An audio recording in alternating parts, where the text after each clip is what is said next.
If you're watching this video and at any point expect me to downplay the creative or anything like that, the joke's on you.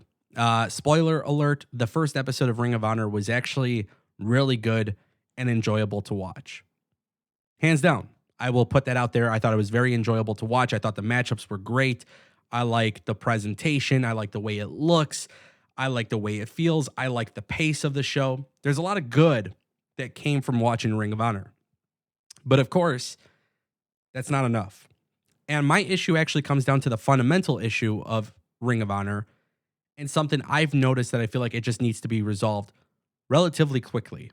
Because if not, I think Ring of Honor is going to have a very hard time getting off the ground. And no, I'm not going to sit here and talk about Ring of Honor getting the same type of numbers or viewership that Rampage or Dynamite or NXT get, because Ring of Honor has never been a brand that was supposed to be mainstream. It's never been a brand like that.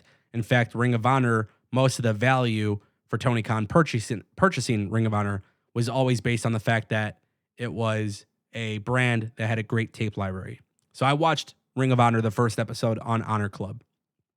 Very good episode in terms of the matches and kind of, beginning the build to Supercard of Honor.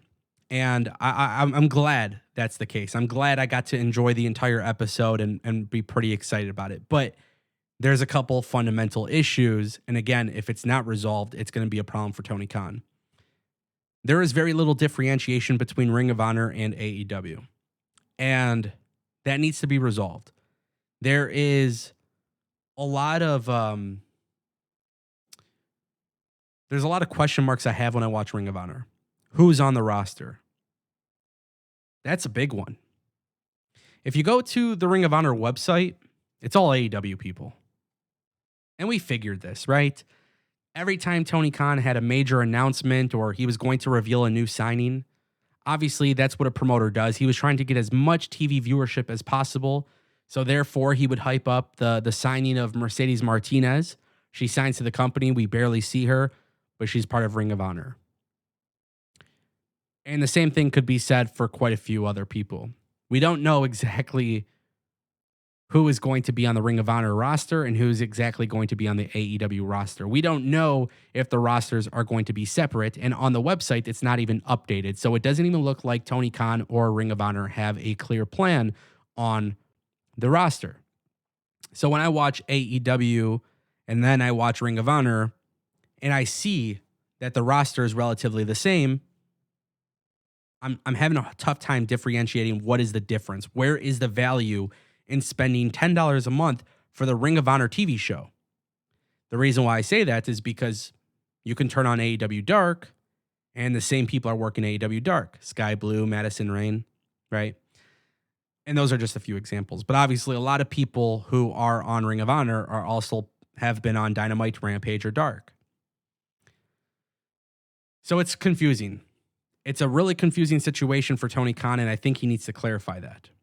Presentation, I love the red. I like the logo. I like the LED board.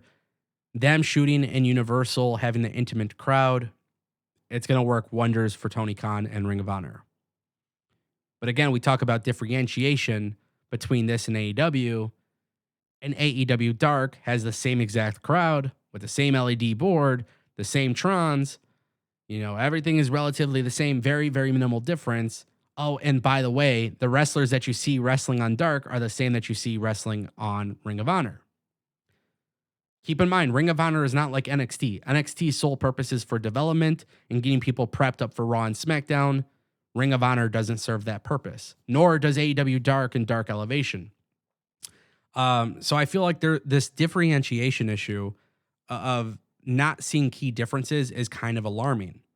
It was kind of strange too. Like as soon as they jumped into the first episode of Ring of Honor, they didn't have a TV intro. They didn't have anything like that. It just literally jumped into a match. And I thought maybe because Tony Khan is so good at creating like video packages, he always has a wonderful team doing that. I was thinking that maybe Tony Khan would have done something to celebrate the history of ROH and to like get people excited about the new era. But that wasn't the case. They jumped right into a match with Mark Briscoe and Slim J, and then the show kept going on. Now the thing is, being that it's on Watch ROH Honor Club, there's no commercials, there's nothing like that. So it is an ad-free experience, and it was fun. Like the pace is good. but it just always falls back on the fact that like it just doesn't feel different from AEW. By the way, I do want to point out if you guys didn't watch Zack Sabre Jr. versus Blake Christian, I definitely recommend you guys do that. It was a great match. So the idea that ROH is around is great. The idea that it's going to have its own television show is great. But like, what's its purpose? And I guess what it really comes down to is that Ring of Honor is just pointless. It almost feels like Tony Khan bought Ring of Honor, tried super hard to get a TV deal, couldn't get one.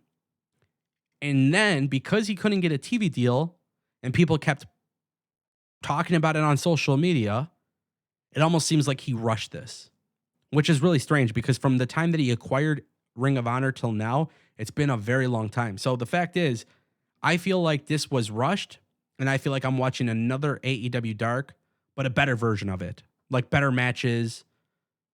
They're not all squash matches, you know what I mean? Like as far as that goes, like this is better than AEW Dark in my opinion. You know what I mean? So it's like maybe if I'm Tony Khan, maybe what I would do is just get rid of Dark. Maybe I would get rid of Dark Elevation. Or maybe I would only tape Dark at Dynamite tapings. I would not tape it in the same area as Ring of Honor. I think Ring of Honor could be successful in its own ways, but we need to see its own roster. And it's okay. Look, when I say it has to have its own roster, it's okay to have its own roster and sometimes use AEW talent, especially if they're not being used. I'm okay with that. But like not having a clear distinction of who's on ROH and who's on AEW, to me, that's confusing. There's no incentive for me to watch Ring of Honor. And if you're Tony Khan and you're looking at the bottom dollar, why would I give somebody a lot of money to go work ROH? I want to get my money's worth and put them on AEW because Ring of Honor is not going to be generating the same type of money as AEW. I mean, that's just, I think you could tell just by watching it. So my point that I'm trying to make is that there is not a clear distinction between the two brands, making ROH feel pointless. Now, how do you resolve that? Get rid of Dark and Dark Elevation or tape it elsewhere. It does not need to be taped in Universal. This was great. The crowd was great. The matches were great. The presentation is sick. Far better than I could have imagined. Once you start crafting storylines and building to the pay-per-view on a weekly basis, this is going to be a great show. I think a lot of people will actually enjoy it. I enjoyed the first episode. But it's not going to be worth it to me like Konosuke Takeshita, right? Like I see him on Dynamite and Rampage. Why is he just wrestling randomly on ROH? Like what's the purpose of it? I don't know. There's a clear distinction between Raw and SmackDown in terms of the branding, just like there's a clear distinction between Dynamite and Rampage with the branding. They use the same sets, but the colors are different. The look is different. The match card graphics are different, right? ROH is not an AEW brand. People are forgetting that.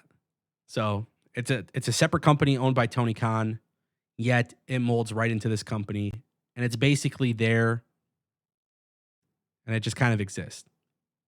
So I don't know. I'm rooting for Tony Khan to get this right. I think Tony Khan, before we could talk about bad booking or good booking, I mean, that's going to come within weeks.